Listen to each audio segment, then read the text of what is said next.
সুপ্রিয় দর্শক, আজকে আমরা এসেছি মঠবাড়ি উপজেলার বেতমুর ইউনিয়নের স্কুল কর্তৃক আয়োজিত সাঁতার প্রতিযোগিতা অনুষ্ঠানে।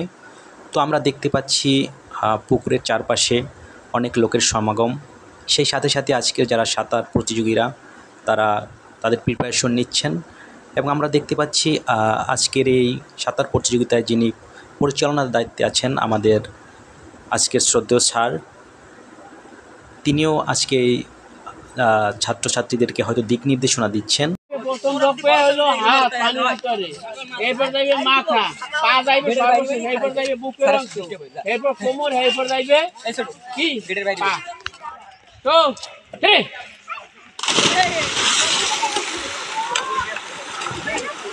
আমরা দেখতে পাচ্ছি প্রত্যেক প্রতিযোগী নিজেকে বিজয়ী ঘোষিত করার জন্য মরিয়া হয়ে উঠেছেন। তারা একে অপরকে পরাজিত করার জন্য তাদের যতটুকু সাধ্য চেষ্টা করছেন দ্রুততার সাথে সাঁতার কাটার জন্য।